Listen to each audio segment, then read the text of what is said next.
permet aussi à un nouvel entraîneur de mettre bien ses idées en place, de transmettre son message, son nouveau message qui est de justement d'être bien ensemble, de bien se préparer pour justement répondre aux exigences qu'un club comme l'Olympique Lyonnais doit avoir.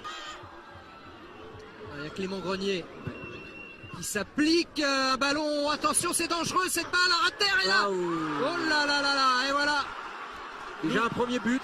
Eh ouais, l'ouverture du score par Maxwell Cornet avec une petite partie de billard qui malheureusement a piégé le gardien de Limoges, Jonathan Montero. Mais cette équipe de Limoges qui est cueillie à froid, mais on l'a senti venir, Jackie, parce que à chaque fois les relances étaient approximatives. Déjà en très peu de temps sur un terrain difficile, le joueur est tout seul. Là après, il y a une glissade, il y a un manque de concentration évident. Et puis on voit Gonalon là qui contrôle, même s'il fait un contrôle un peu trop large. Et bien, ce ballon contré permet à Bruno Genesio, le nouvel entraîneur, de bien commencer son match, de bien commencer sa deuxième partie. Regardez au marquage, les Limougeaux. On récupère la balle sans faire faute, c'est superbe. Et voilà, Guézal encore avec Darder. Le central, le circuit, bien sûr. Mais bien sûr, et là, ça devient très compliqué. C'est le doublé de Maxwell Cornet. En situation d'attaque, vous voyez. Et là, Darder, un petit ballon en retrait. Alors bon, il y a pas mal de réussite aussi dans le geste de Cornet, mais enfin bon, il n'y a rien à dire. Hein. Ah ouais. Il y a Darder, il est tout seul. Oui, parfait. Et il n'est pas attaqué, donc... Non, puis c'est très très bien joué, même si là il rate un petit peu son contrôle, ils viennent à l'affût et ça permet à Lyon de faire la différence juste avant la mi-temps. On pense à Calouin, bien sûr, à Hamdi, les deux défenseurs centraux. Les récupérations pour l'Olympique Lyonnais, ça va aller très vite. Et faute. Bien joué de la part de M. Il laisse l'avantage, bien sûr. Bien joué. Avec un ballon de but là pour les Lyonnais, Claudio Beauvu qui va marquer le troisième but. C'était évidemment le risque. Les deux défenseurs centraux étaient montés sur le corner. Lyon sur cette contre-attaque ultra rapide avec le très bon jugement de M. Varela. Eh bien Claudio Beauvu marque le troisième but lyonnais. Mais même si on est offensif, il faut garder quand même l'équilibre dans l'équipe, ce qui n'a pas été réalisé. Et à partir de là, Claudio Beauvu qui bien à l'affût, bien lancé. Vous voyez, c'est là très bien arbitré parce qu'il y avait une faute. Ouais, sur jouer l'avantage. Ouais. Un très très bon ballon là. Beauvu bien excentré, mais il y a un très mauvais placement du défenseur Limougeau. Vous voyez, numéro 6 doit aller vraiment sur la balle. Ouais, mais c'est Jacob Bas. Ouais, c'est lui qui. Et à partir de là, il n'a pas gardé l'équilibre de son équipe. Ouais.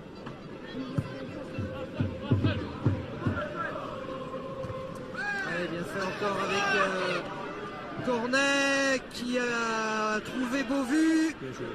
On va décaler sur Guézal qui encore une fois, ça fait bouche. Ah lui il enroule hein. Ah il enroule dur. Ah, non, il enroule sévère hein. Aïe.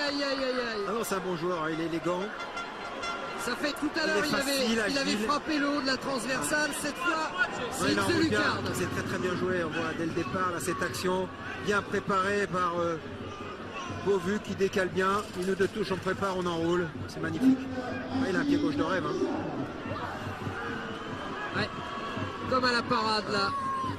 Il a fait 3 tentatives, la première elle était hors cadre, la deuxième elle était sur la transversale et la troisième c'est bingo, c'est au fond. Ouais, là c'est vraiment... C'est la passe à 10 mais on les laisse faire, donc c'est trop facile pour eux. Vous voyez, les rouges sont là, Limoges, mais ils les laissent faire. On reçoit la balle, on attend de contrôler, de faire des choix. Ouais, c'est bien fait ça. Avec Morel, Kaloulou. Et voilà le deuxième but consécutif pour Rachid Guézal. Et là, ça tourne à la correction. Des Limogeaux beaucoup trop passifs défensivement. C'est incroyable. Hein. Ils auront eu une toute petite révolte en début de deuxième mi-temps et ils ont pris tout de suite le troisième but. Ça les a directement glacés. Et bien joué. Petit ballon, après il n'y a plus qu'à l'enrouler. Un petit peu la même chose en début de deuxième période, donc vous avez vu mieux redémarrer et puis finalement un nouveau but de l'OL, c'est encore un coup dur. Ouais, encore un autre. Ah, il y en a un autre. C'est compliqué parce qu'on avait le ballon en plus, on commençait à produire un peu de jeu, on se fait contrer. Ouais. Donc, quand on est CFA2, qu'on se fait contrer, ça fait un peu mal, quoi. Mais bon, c'est comme ça. C'est le foot. Ouais, là c'est pour le coup c'est presque du tennis hein, parce que 6-0 6-0, c'est un score, un score sévère, c'est vrai. avec Sergueï Darder qui vient ajuster sans problème Monteiro. Là il ajuste bien, il se sert de l'appel de Gueza sur la droite et il frappe et il finit l'action. Donc ça fait 6-0, passe. Jalais, bon contrôle. Darder qui lui remet.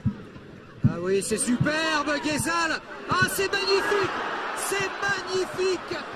Voilà un but d'école, le 7e, marqué par Corentin Tolisso. Il rentre, il marque. Il rentre, il marque, mais là, c'est la construction qui est sympa quand même. Hein. Là, il est au départ en plus. On est en passe redoublée, on va d'un côté à l'autre et puis après on percute à l'image de Jalais. Vous voyez, on limite le nombre de passes, on dévie. Darder centre, en retrait, premier poteau. Ce qui est intéressant, c'est la déviation de encore de Guézal, toujours décisif. C'est sans doute l'homme du match. Hein, il fait partie il a été joueur qui était décisif avec Cornet aussi. Cornet, Guézal, ouais. Mais... Voilà Rachid Guézal d'ailleurs qui va sortir. Ouais, il a été excellent, vraiment.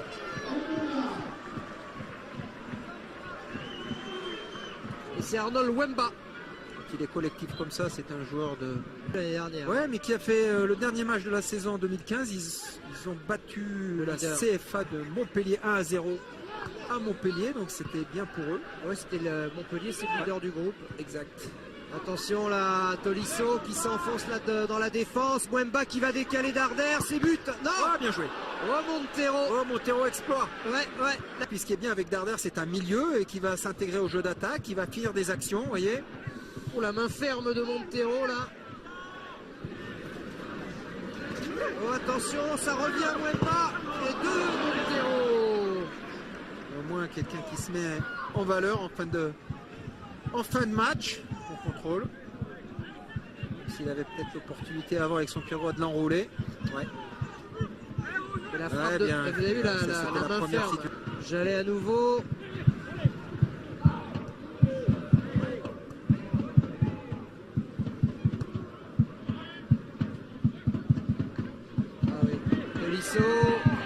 Avec Darder, oh ça va faire mal.